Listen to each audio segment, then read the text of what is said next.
Good afternoon, everyone. Can you get a seat? Thanks for coming. My name is Mary Lauder. I'm a Project Green volunteer. This room is full of Project Green volunteers, and thanks to all of you. We do this every winter. We put on at least three garden forums for the anybody to come, and it's always free, and we always have door prizes, and we always have refreshments. So I hope that'll get you coming for the next two times. We have one the second Sunday in February and one the second Sunday in March. And if you don't know what they are, there's a list of the topics back on the desk. I hope you all signed up for door prizes as you came in the door. We have some really nice ones, and we'll be giving them out as after the talk, during the break, and also during the question and answer period. I wanted to mention that we have some envelopes if you'd care to stick some money in them to donate to Project Green, and those are on the back table as well. Many thanks to the Iowa City Library for letting us do this, and particularly to Beth Fisher, who is in that room over there controlling everything. This talk today will be recorded and will be available for checkout from library patrons, and it will also be shown on the local cable channel, local city channel, what do you call it? The library has their own channel. The library's channel on the cable at MediaCom. So the agenda today is, I'll stop talking very soon. I'll let Jen take over and present her talk. Then when she's done, we're going to break for a bit to eat. There's lots of good cookies and coffee and so forth back there. And during that time, take these white pieces of paper that you see sitting around on the chairs, write questions and bring them up here to the podium. And then we'll reconvene, and I will read those questions and Jen will answer them, we hope. Okay, so it's a two-part deal here. We have a talk and then we bug her for information. So I'd like to introduce our speaker today. Jennifer Jordan is the Iowa City's recycling coordinator. She's been in this job for 7.5 years. Jen graduated with a bachelor's degree from Iowa in geography and a master's degree in urban planning. She worked at Grinnell College for 1 year as their environmental and safety coordinator, and then took the job. She was with Iowa City, and she is Iowa City's first recycling coordinator. For fun, Jen likes to garden. She's a big vegetable gardener, doesn't do any flowers, so sad. And she enjoys making food for her family, which consists of 2 kids, 2 dogs, 3 ferrets, and of course her wife. We really appreciate Jen coming to talk to us today. Any of you who have heard her speak know how passionately she cares about her job. And every time I've heard her speak, I just feel so proud to live here. Welcome, Jen. Thank you. Thank you very much. All right, well, thank you very much for having me today. I have to say, first of all, I plant vegetables and not flowers because I can eat vegetables. So it's not a particular bias against flowers. I could probably look into edible flowers, and I enjoy planting those as well. But the main concern for me is if I can eat it or not. All right. Let's get started here. So I'm going to, please do feel free to ask lots of questions. I'm going to cover some pretty specific areas, and I'll keep those up for just a second here. So this is the overview of what I'm going to talk about today. If there are other things that you have questions about as far as city services or landfill services that aren't included, I'd be happy to answer questions or do my very best to do so. I do have contact information from a couple of other city staff people included in the presentation, and I have a couple cards over there as well. So I may not know the answer, but if I don't, I can get you pointed in the right direction and probably get you to the right person. So these are the things I'm going to talk about today. I'm going to talk about our compost that we make at the Iowa City Landfill and the wood chips, our household hazardous waste program, and our swap shop at the Iowa City Landfill, our compost bin and rain barrel sales, which have changed a little bit over the last year, and I would love input on that if anyone has participated in either of the 2 of those types of sales that we've done. I'll talk about our stormwater management program, I keep saying brand new, but it's almost 2 years old now, so I have to stop saying that, our Eastside Recycling Center, and the services and opportunities that we have there, as well as our great partnerships that we have. All right, so starting out with one of my favorite topics, compost. We make a lot of compost at the Iowa City Landfill, and if you saw the compost sample over here, I have to say, I didn't bring a very good sample, so this is actually not representative of what the compost that we do make at the Iowa City Landfill. This sample's about 2 years old, and it's really dried out, and I shared it with someone from Johnson County to do for a presentation for her, for Amy Bauska. So Amy has the better half of my sample, I think. I need to get a new one, so do feel free to look at it, but don't judge our compost on that, please. Well, every year the Iowa City Landfill takes in yard waste, and I should add, the Iowa City Landfill serves all of Johnson County as well as the cities of Kelowna and Riverside. So it's not just the city of Iowa City, it's the greater metropolitan area. So it's about 125,000 people that we serve. We take in yard waste and leaves from across Johnson County, and it's about 7,500 tons per year of material. In the last few years, and actually I say few, but in 2007 we started a pilot program with the University of Iowa to start taking in food waste, and that pilot project has gone from the first year we took in about 30 tons to just over 500 tons last year. And if you shop at either Hy-Vee or New Pioneer Co-op, if you eat at the Bluebird Diner, if you have a kid or someone you know goes to Regina Catholic schools, all of those locations are currently locations that are collecting food waste for composting and getting it to the Iowa City landfill for composting. So it's a really neat program. In addition to adding really great nutrients to our compost facility and to our program there, it actually can potentially save those businesses money because it's less for them to bring us organics than it is for them to bring it to us as trash. So you can see the photo here. It's kind of gross, but it's really representative of the type of stuff that we get. And this is actually, this is material that's been pulped from the University of Iowa. So in addition to those places that I mentioned, the University of Iowa Hillcrest and Burge Halls are also bringing us their compost, or excuse me, their organics for composting, as well as just this past year, the University of Iowa hospitals and clinics. So we get a lot of material from a lot of what I would consider the bigger producers of organic waste in town. That's great. It's always important to think about keeping that stuff out of the landfill, but we're hoping that they're also starting to think about looking further upstream and not producing that food waste in the first place. So that's part of the outreach efforts that we work on. So with the compost or the organic material that we take in, we are able to make about 1,900 tons of compost per year. And I have some stats here. I don't know quite how well you'll be able to see them. Hopefully you will. I have the last few fiscal years here, last 7 or 8 fiscal years, and I'll just point out a couple of really interesting things, and I should have done another highlight. If you look at FY09, the incoming organics, FY09 would have been June 1st, 2008 to July 1st, 2008 to June 30th, right, 2009. Within that was the storms and the flood of 2008. So we got a lot of material in. You can see the big spike that we took in that year from material coming in. So it really does, the amount of material coming in really does depend on the local environment and what's happening. You can see we were down this past year, and I don't know if that has something to do with the weather that we've had the past couple of years, the drought, just not having a lot of material come in. But I'll also point out the one I put in red there. We only sold 1,000 tons of compost this past year, just over that. This is the first year that we haven't run out of compost in I think 3 or 4 years. So if you're looking for compost, we do have some available. We've had actually a pretty consistent supply since July of this past year. We did run out for a few weeks in July, and we had some ready again almost immediately, I think in August. So we do have compost available, which is really exciting because I know it's January, but it's 40 degrees out today. And if anyone else is having the same thoughts, like, oh, maybe I should go play in the garden today, we do have compost available. So I'm going to talk a little bit about the process that we use to make our compost. And if any of you compost at home, which I'm assuming probably the majority of people in this room do, or at least know very much about it, it's very similar. The process that we use at the landfill is about as basic as you can get. The main difference between our process and the backyard compost is the scale. And I've used this picture probably in about 20 different presentations because I think it's really neat to show the size and the scope of our compost facility. If you can see in the middle of the photo, right where there's the transition between the dark and the grass there, that's a truck in the background. So to give you a size or a scale of the idea of how much compost we produce in a given year, it's pretty amazing.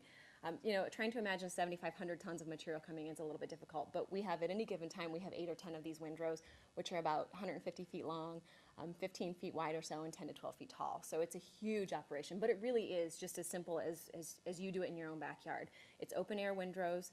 We grind up the material as it comes in, and that grinds up and mixes the food waste, the leaves that we pick up throughout the city of Iowa City in the fall. We actually stockpile those and add those back into the program throughout the rest of the year so we have the right C to N ratio. So we add that back in with the food waste, with the other materials that right now we're getting the holiday Christmas trees in, of course, and all kinds of good smelling stuff. This is a really good time of year to be at the landfill because it smells amazing when they're grinding up those Douglas firs. It smells awesome. We take the temperatures twice a week as we have to do by law, and this is one of my favorite things. I'm sorry I couldn't bring a giant pile of compost to you to actually stick this temperature probe in, but this is the type of temperature probe that we use to measure the temperatures at the Iowa City Landfill. And my favorite thing about doing tours, especially for little kids, is when you put this, especially when it's colder out like it is now, when you put this temperature probe in a compost pile and it's 30 or even 50 degrees outside, the temperature on the probe shoots up to anywhere from 140 to 150 degrees. So you can just see the little kids' eyes light up and they're immediately fascinated. And I usually use the analogy of baking with compost, that we cook the compost, that it's cooking itself. So the bugs are doing what they do and they produce carbon dioxide and water vapor, and it cooks down over the course of about 6 months, and then it's done and we can sell it. So that's the analogy that I use for little kids, but I think it actually works really well overall. We do test the moisture and the oxygen once a month as well to make sure we're meeting our permit requirements through the Department of Natural Resources. We turn the compost monthly, and again, this is just, I don't turn my compost at home monthly. Does anybody in here turn their compost monthly? No. We have to by law, otherwise we probably wouldn't either. But the system that we use is about as simple as we can get. We actually use just an end loader, and we pick it up from one windrow and dump it into the next, and we keep moving it over. So by the time it gets to the far end, then it's essentially done cooking. We can measure that with what's called a Solvita test, and I brought just the basic test. We do is, it's really, again, really simple. We get a compost sample, we put it in here. There's, I lost my paddles. There's a couple of little plastic paddles that go in here. We put this back on and let it essentially off gas, and then based on how the paddles change color, and I have a kind of a description over here if anyone wants to look at it. Depending on how the paddles change color, it measures the carbon dioxide and the ammonia to test the doneness, and when they reach a certain level, then we know it's done and we can screen it. So we have a screener. We do then screen the compost, which gets out the bigger chunks and any other, there is sometimes contamination in the compost, so it gets some of that material out or most of that material out. Once it's screened, then it has to sit for 30 days to cure, to cool back down, so we're not sending out compost that's 130, 140 degrees to your plants, because that would be very bad. And then once it's cured for those 30 days and cooled back down, we can actually sell it. And we, as I mentioned earlier, we have sold out consistently for the past 3 or 4 years, and this year we didn't. Part of that, I think, is that we started limiting commercial haulers to essentially half of what was available at any given time. We've gotten a lot of feedback over, yes, exactly. I know it's very frustrating as a resident to go out and not be able to get compost. We had a lot of feedback from residents of Iowa City and Johnson County that they were frustrated that they've been waiting all year for compost, and they see these trucks take 10 or 15 tons at a time, and then they can't get 200 or 300 pounds to top dress their yard or their garden. So we started limiting the commercial haulers. We also doubled the price from $10 a ton to $20 a ton, which personally, as a user and as a city employee, I think is still a really good deal. A ton of compost is pretty usually around a pickup load full, so you're still paying $20 for a pickup load of compost. And again, this isn't a great sample that I have here, but if you haven't used or seen our compost, I would encourage you to check it out. It's actually really, really good stuff. I'm very proud of it. And we put a lot of effort into it, as you can see. So check it out if you haven't. All right, I think I'm going to skip this slide because I'm hoping that you guys all know what compost does and the goodness of it as master gardeners and Project Green folks, and skip to quality, because we've had a lot of conversations over the past couple of years about what quality compost is. And I can say we have quality compost, and someone else might say, yeah, but what does that mean? Or what does that mean to you? What does the landfill consider quality compost? So our main thing is really making sure that it's fully cooked, that we're not sending hot compost back out into the community, that it's screened, that there's not a lot of contaminants in it. One of the issues that we've had in previous years, and if any of you live in Iowa City and have curbside service, you may remember the green bags that we used to use, the green biodegradable plastic bags. Those were biodegradable plastic, but they were not compostable plastic. So if you purchase compost anytime over the last decade, you've hopefully seen a significant improvement in it as we've gotten those bags out of the program. Though I still think there must be people who just had cases of those bags in their garage, because we still get bags and we haven't sold them since 2008. So there is a lot less contamination in it than there used to be, but it's still, you can still occasionally see a green bag in it. So it's always kind of interesting to, in my head, I'm wondering who hoarded those bags and how are they still held to, how are they still whole? I'm not sure. But we really do try and have a quality compost that doesn't have weed seeds in it. The temperatures, and we measure these again twice a week, we measure the temperatures. So we know that the temperatures are getting up to at least 132 degrees for 2 weeks straight within the process. So we know that we're killing any weed seeds in there. Now that's not to say that we're not getting weed seeds blown in on occasion. So if you've had compost either from us or from someone else that has grown weed seeds or grown weeds, it's possible that the seeds have blown in and not gone through the entire process and stayed viable. High in organic matter, that's very important to us, and the food waste that we've started taking in has started increasing that organic matter, the nitrogen in particular, and we also want to make sure that the compost is low in soluble salts. So how we accomplish some of those things are our required annual compost analysis report. And I have a copy of our most recent one over here. This is it too, but it's obviously really hard to read. This is one of 4 pages. The DNR requires that we test for a handful of things. The basic compost test that we do yields 4 pages of results. And I try not to geek out on it too much, but if anyone's interested, there's a paper copy here, and I can send you it via email as well if you prefer that way. But you can see the types of things that we test for. We test for the P and K, of course, magnesium, calcium, arsenic, cadmium, chromium, copper. Again, this is just the first page. I'm going to do kind of a summary here. The items in red are the ones that DNR requires that we test for. So essentially the heavy metals in the fecal coliform. So we can tell people safely that we are well under the dry base results, what they must be under in order to send it back out into the community. So I'll just look at those for just a minute.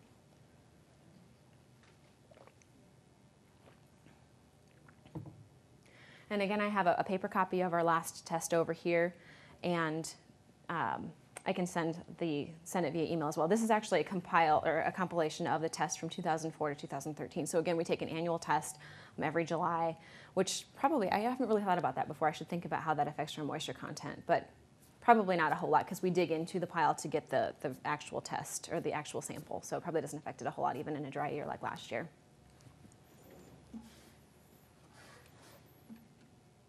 Okay, the important thing now, where to get compost. So I mentioned that we do sell compost at the Iowa City Landfill and Recycling Center. It's $20 a ton, and we do it 2 ways. If people are interested in small quantities, and I tend to use my curbside recycling bin. When it's full, I figure it's about 50 pounds, and it fits in my car, and I obviously can make multiple trips because I'm going there almost every day anyway. But that's about 50 pounds, so that would be the minimum, which would be the $2. But you can also, if you're looking for larger quantities, we can load it for you. If you have a pickup truck or a friend with a truck and trailer, or if you're looking for 9 tons at a time, like Mary did, was it last year or 2 years ago? This summer. Okay, so this summer. You can hire private haulers who will haul you lots and lots of compost. And I have found that, and I haven't hauled large quantities like that myself, but from what I understand, it's actually usually more expensive to hire someone to haul it than is the cost of the compost. Do you mind if I ask, was that your experience too? The compost was actually more expensive. The compost was more? $150 for the compost and $100 for the hauling. Okay, so $150 for the compost for a 9-ton load and $100 for the hauling. So that gives you an idea. So for $250, you can get a really good load of compost. But again, the city doesn't provide the service of the hauling. So you can do it in small quantities yourself, and you have to load that yourself and provide your own containers. You can hire someone to do it, or you can finagle a friend into hauling it for you. If you are looking for small quantities, we do have small quantities available at the Eastside Recycling Center too.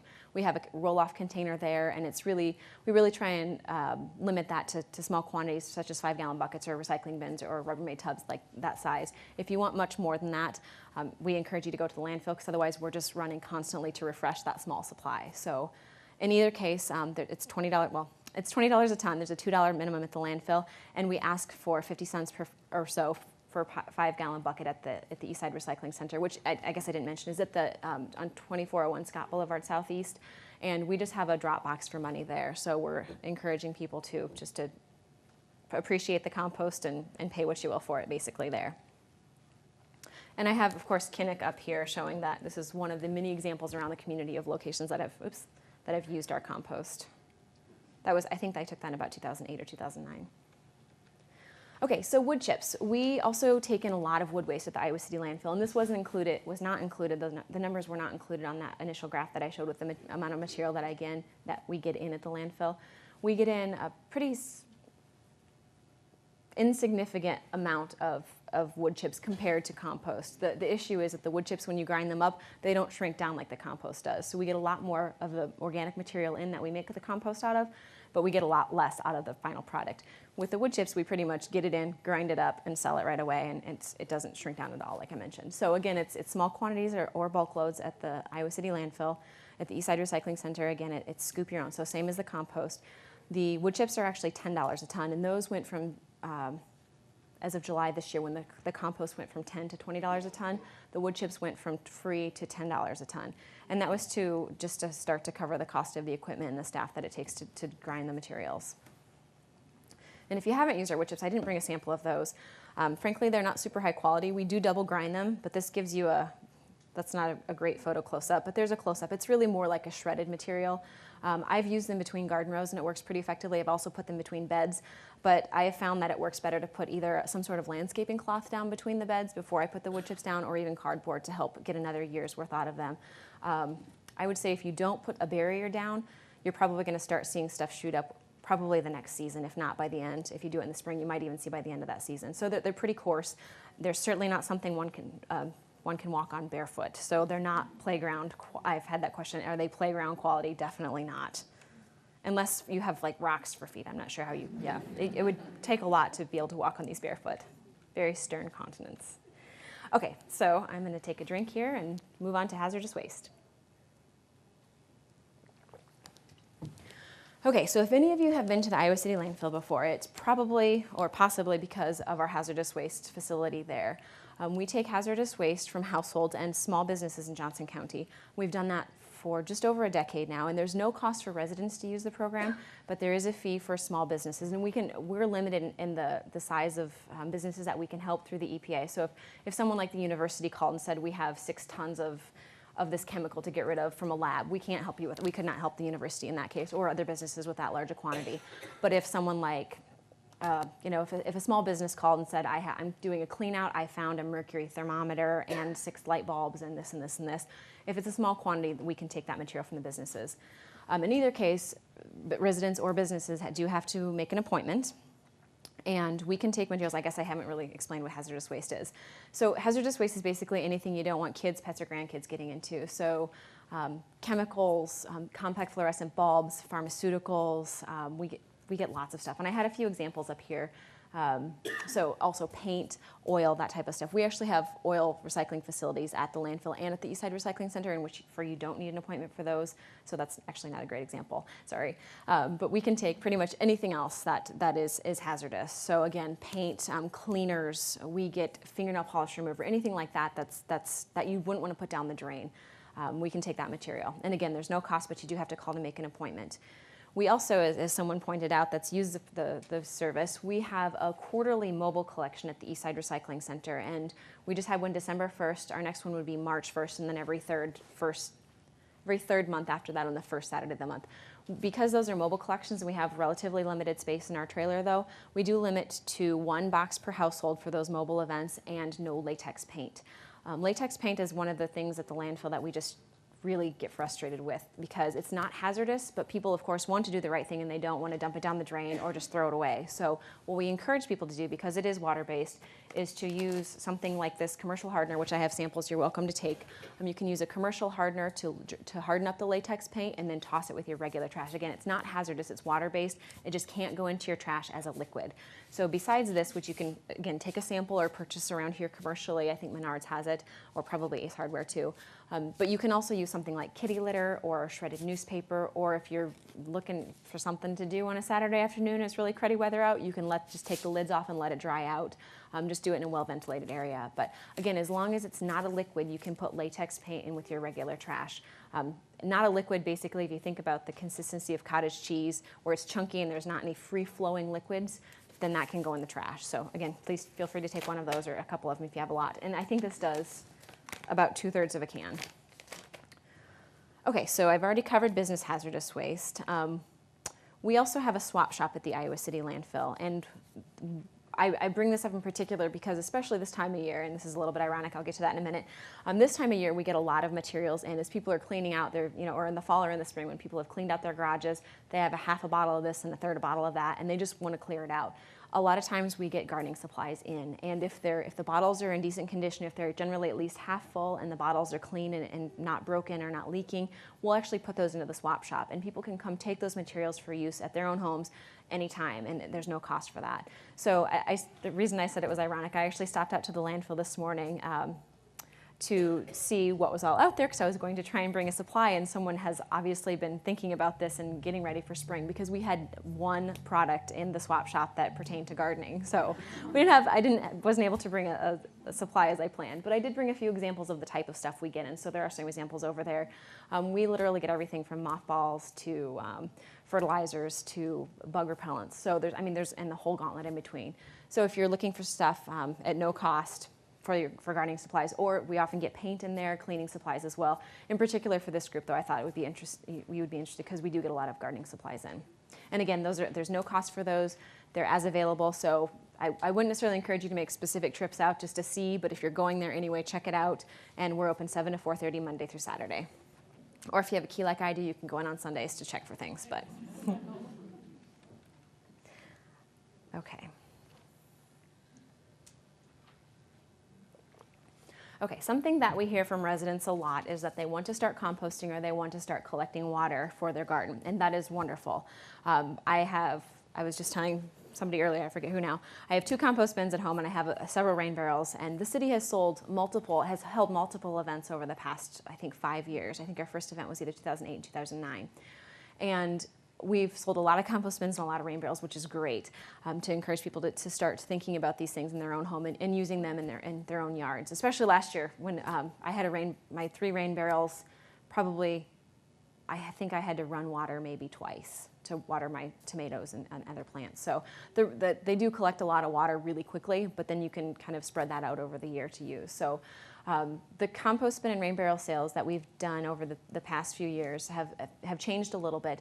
In the past, we've done large bulk sales. So we'll work with a contractor to come in and do a truckload sale. Did anybody try and buy a bin 2 summers ago at the Eastside Recycling Center? That was me apologizing to everyone that morning when the truck did not show up. And it was an awful day, but I left smiling, and I think I only got yelled at by 2 people. And one of them had driven from Solon, so I completely understand. Last year, not because of that, but last year we got some input that the local businesses would like to be involved in the program that we were doing.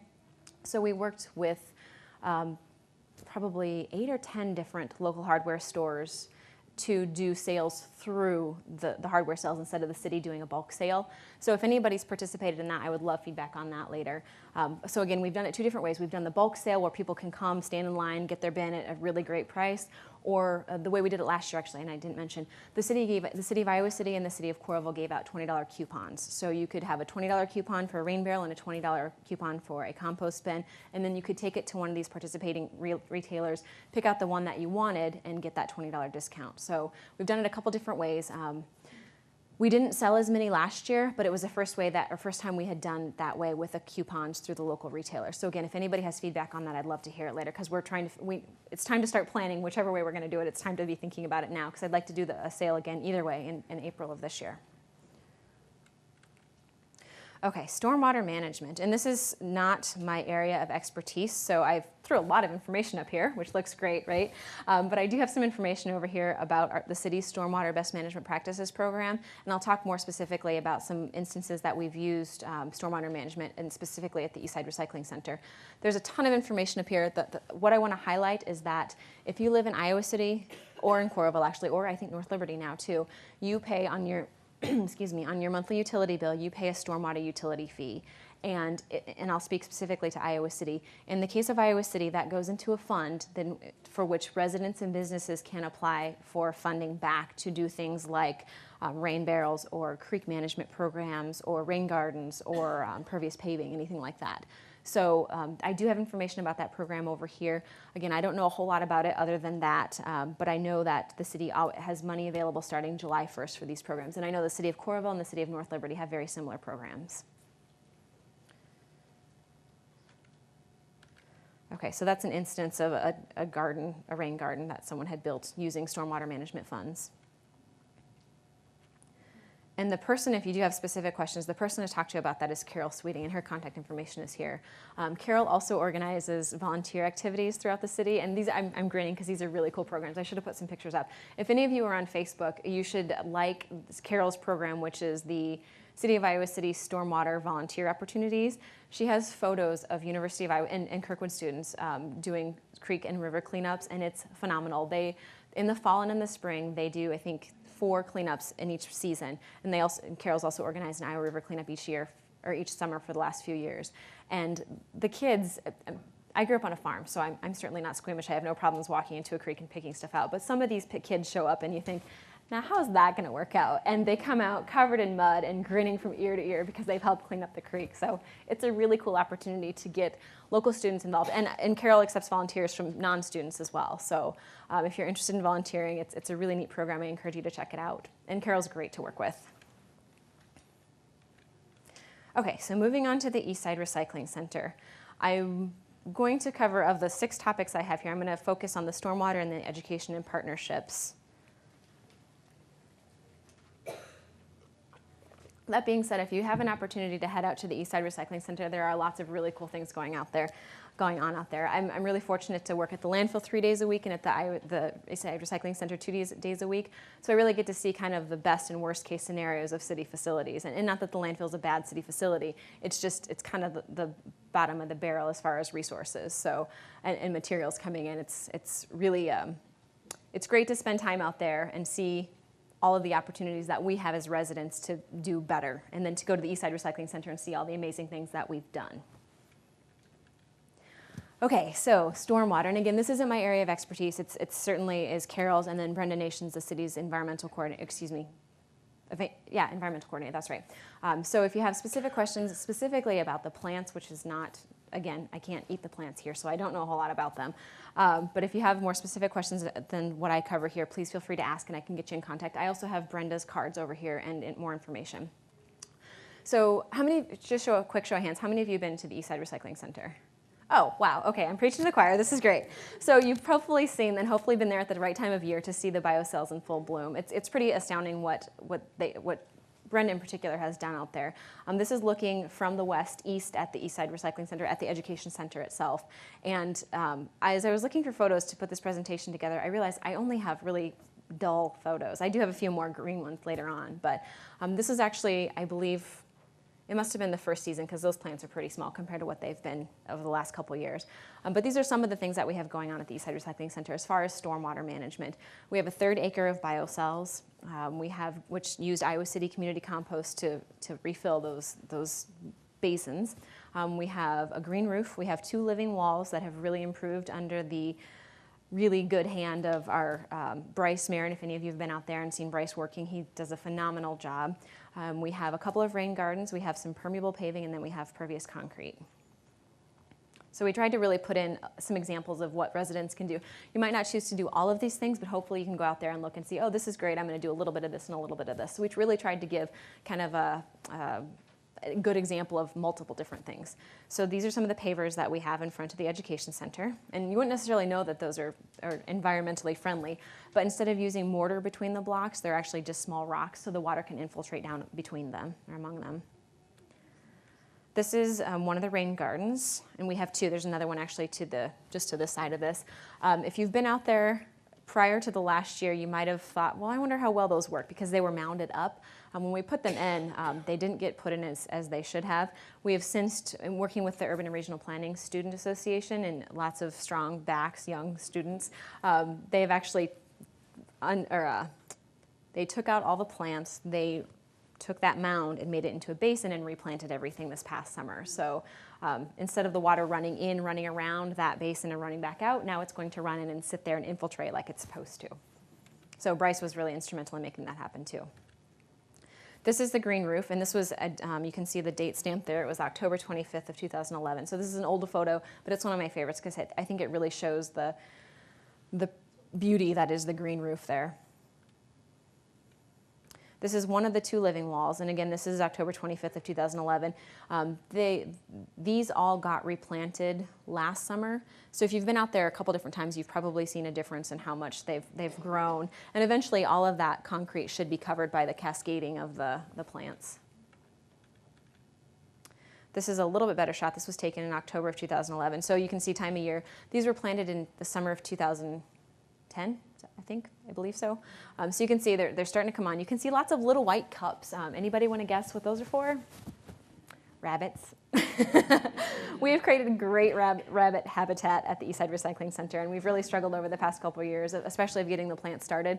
But there's most of them now, and if you've been out recently, you've seen how much different it looks. But initially, Brenda and Bryce had a really hard time getting some of these plants started because the rabbits loved them.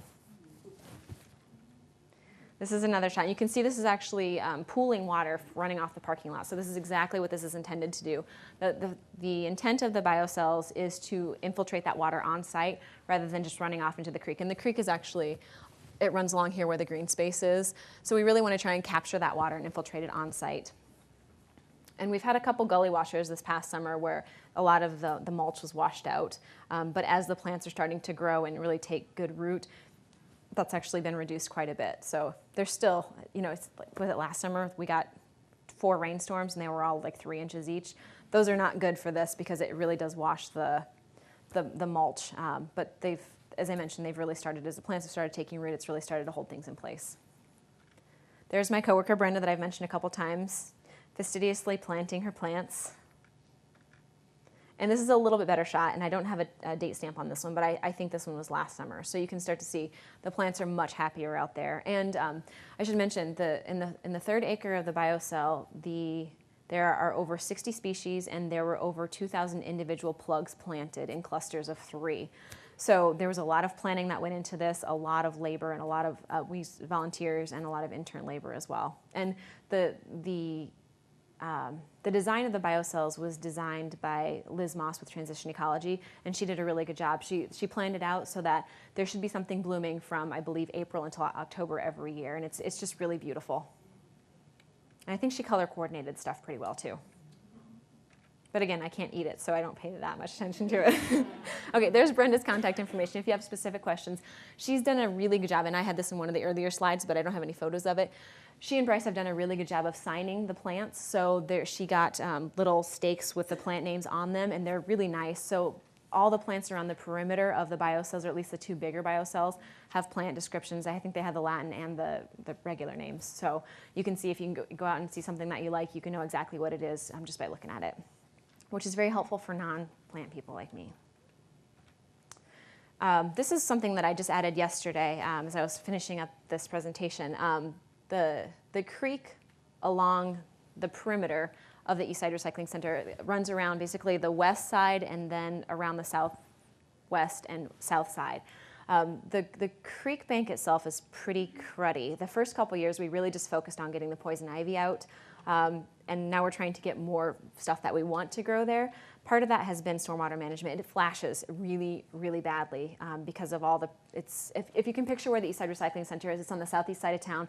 There's a lot of industrial and commercial facilities out there with a lot of non-porous paving, with a lot of roofs, and with not much green space to soak into. So when we get a 2-inch rain or even a 1/2-inch rain, that water all runs off into the creek and flashes really high. It's not unusual to see the water flash from just the absolute minimal level to at the creek bank within a couple of hours if we get a really big storm. And if you live near a creek in Iowa City, you've probably seen this as well. So the stormwater management practices that I've been talking about are to try and help avoid some of that and to get the water to infiltrate on site instead of just running, flashing, flooding people's homes and then running off down the creek where we can't use it anymore. So we really do want to try and get the water to infiltrate as much as we can. Part of that is improving the creek bank itself. And these are gabion baskets, which has become one of my favorite words this year. Gabion baskets, I love it. Also a lot of backbreaking labor, I've been told. I haven't had the task to participate in helping with this, which I'm very thankful for. But this is to Bryce, whose back is to us, and then one of Brenda's interns this summer.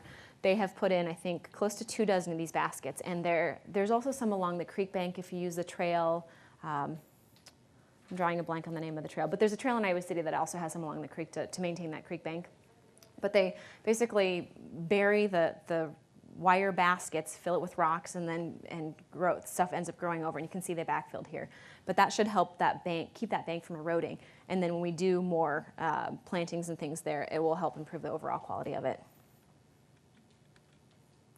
And this is Brenda, Nations the Environmental Coordinator that I mentioned. And her pet project this past year was putting up a purple martin house. And I gotta say, she really geeked out about it, and it was really fun to watch her. There's a purple martin house at the wastewater treatment plant south of town.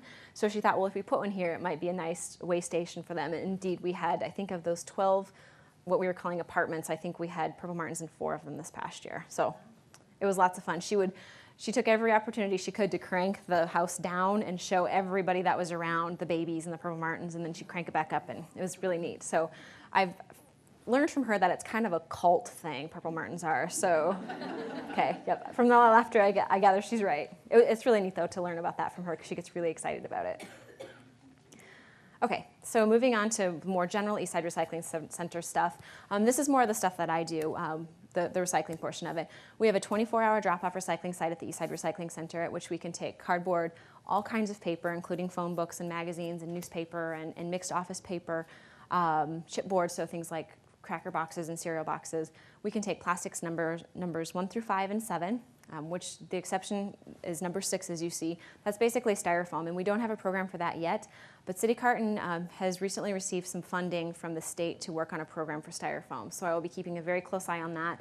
It's very exciting. I get this question all the time. What about styrofoam? Well, the basic answer is try not to use it. But if you do, we're working on getting a program for that. We work very closely with City Carton to find homes for materials. And everything that the city picks up at the curb and at our drop-off sites, actually, we have a contract with City Carton for. So if there's a material such as styrofoam that they can't take, then the city doesn't have a place for it either. So we really work very closely with them to try and find markets for those materials and to try and first of all, again, encourage people not to use some of those materials if we don't have a market for it.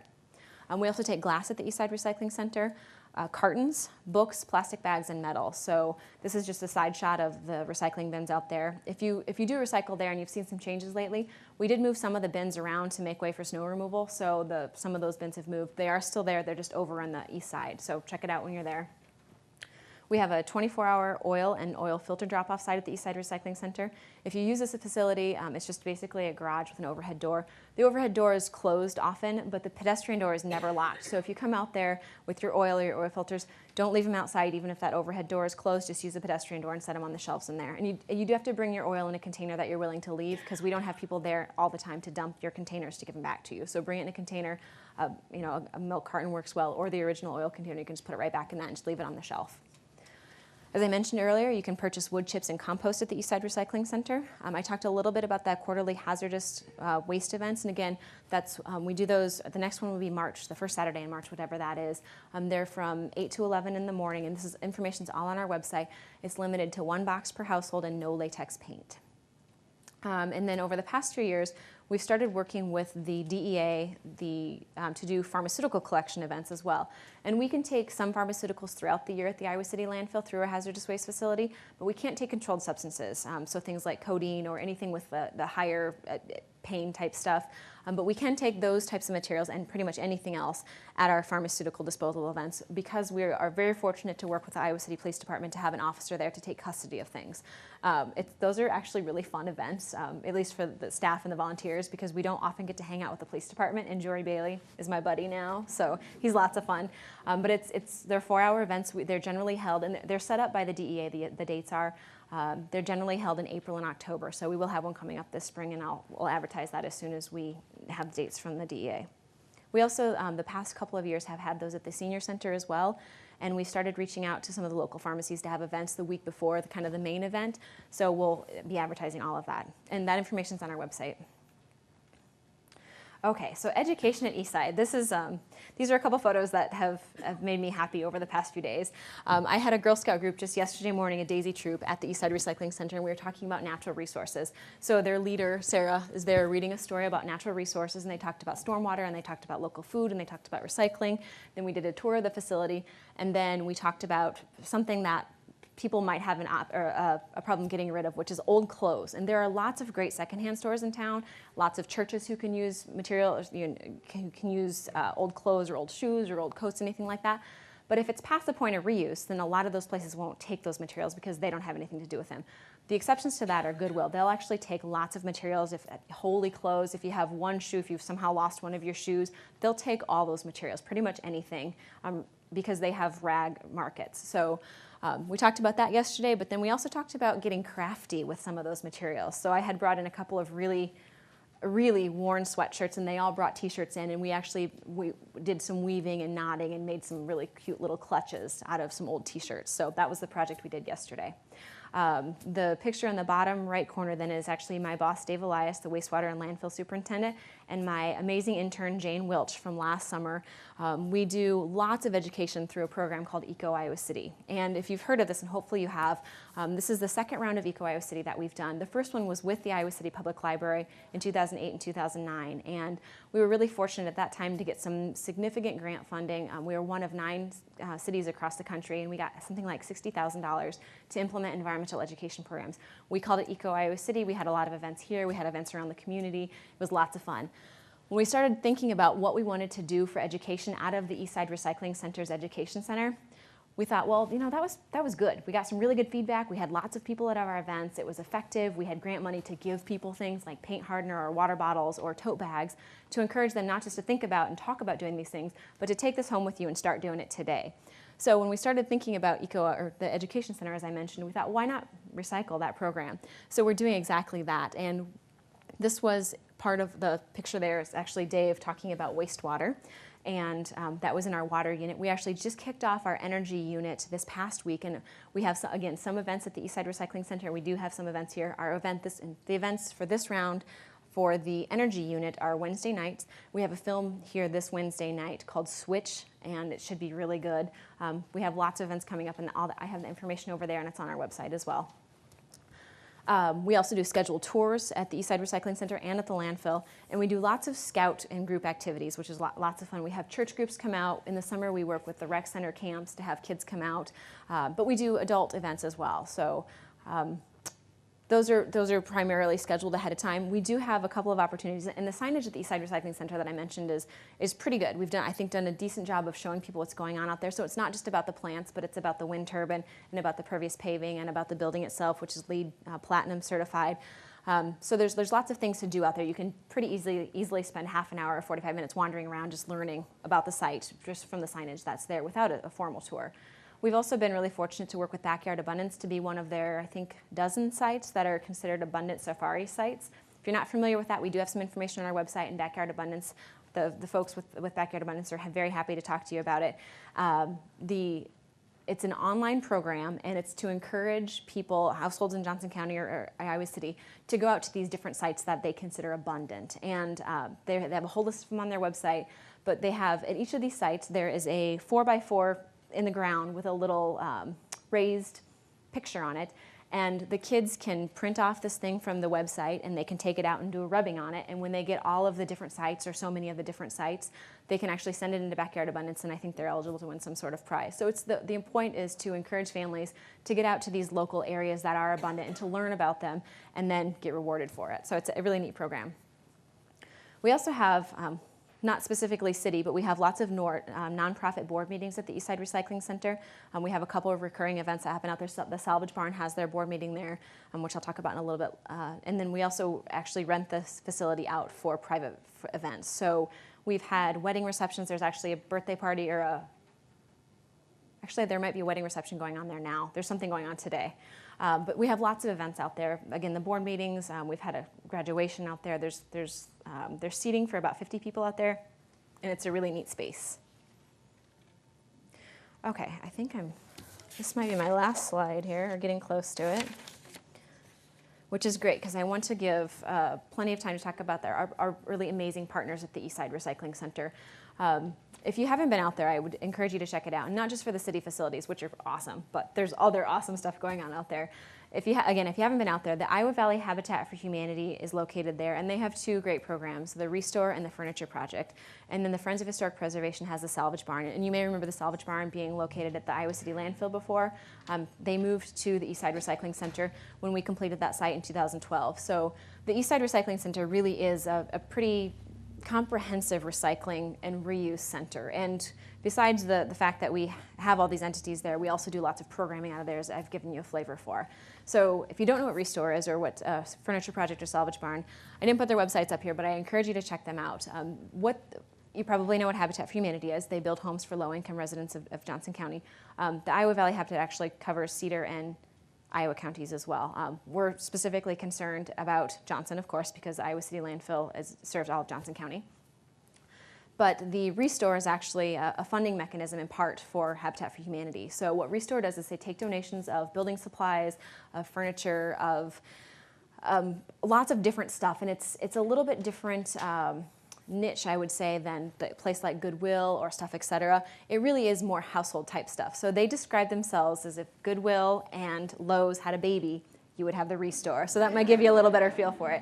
It's really pretty cool, the stuff that they get in. It's as a project person, and I should say as a person who starts projects and doesn't always finish them, it's really fun to walk into Restore and look at all the different things that they've gotten in. They have literally everything from clawfoot tubs to ceiling tiles to lamps to furniture, nails, just random stuff. It's great. And they start their pricing at about 50% of retail. So a lot of the stuff is used, not all of it is. They've also started over the past couple of years taking in appliances, and furniture was something they started taking in as well recently in conjunction with the Furniture Project. And the city used to run the Furniture Project. The Habitat for Humanity has taken that over as of 2 years ago. So if you have, there's two parts to this. If you have items that you're looking to get rid of, if you did some spring cleaning or will be doing some spring cleaning, and you're looking to get rid of furniture or gardening tools, anything like that that Restore would take, they take all that material as a tax-deductible donation, and they do pickups in Johnson County. So you can check out their website and see what they all take, and then I encourage you to go shop and check it out. That money then helps fund Habitat for Humanity homes. The Furniture Project is a little bit different. They take donations of used furniture that's in good shape, and then they work with local entities, specifically local human service agencies and churches, to get those materials back out to people in the community who may not be able to pay for them otherwise. So there is a fee for those, but the people who do use them have to have a referral through a place like the DVIP, the Domestic Violence Intervention Program, or Shelter House. So those entities can write a referral. The residents who've gotten the referral then can take it in and get up to 3 pieces of furniture. And I believe there is a small fee, but I think the highest one I've seen is something like $5. So it's really affordable, and it's really focuses on low-income individuals in our community. The Friends of Historic Preservation, again, that's the Salvage Barn. They do very similar things as the Restore does, but the materials that they take in or the donations or the salvages that they do are all 50 years or older. So this is where you would see metal ceiling tiles. This is where you would see old doors and windows, door handles that are really cool and funky and that you can't just go somewhere and buy anymore because they don't make them anymore. So the materials, again, that they take are at least 50 years old. I wouldn't necessarily consider them antiques, but again, it's not something that you could go to Lowe's and purchase because they don't make a lot of this stuff anymore. So it's a really cool program. And the reason they're at the Eastside Recycling Center, the point of that for the city of Iowa City and the Iowa City Landfill is they may not look at what they do as specifically as waste reduction, but if these entities didn't exist, a lot of the stuff that they take in would probably end up in the landfill. So we really do look at these partners as waste reduction partners, and we're really fortunate to have them in our community. They're also really fun to work with, as we've gotten to work with them on programs over the past couple of years. So I personally feel really fortunate to be able to work with a lot of the people that work here because it's fun and they're doing good things. And that is a shot of the Eastside Recycling Center, specifically of the Restore. The city also has an office there. I'm there 2 days a week, and Brenda is there 2 days a week. We technically have office hours, but we are both out in the community a lot. So I would encourage you, if you do want to stop in, check and see if we're there, but don't expect us to always be there. Do call ahead if you want to specifically talk about something, or call or email anytime. And then the Salvage Barn. And I don't have their hours up. I believe they've changed to winter hours, but you can check it out on the website, and that's on both our website and on each of their websites as well. And I will leave that up then. And I don't have our website on here. It's icgov.org/ESRC for Eastside Recycling Center, but I'm happy to take an email or a call and I can get you to the website.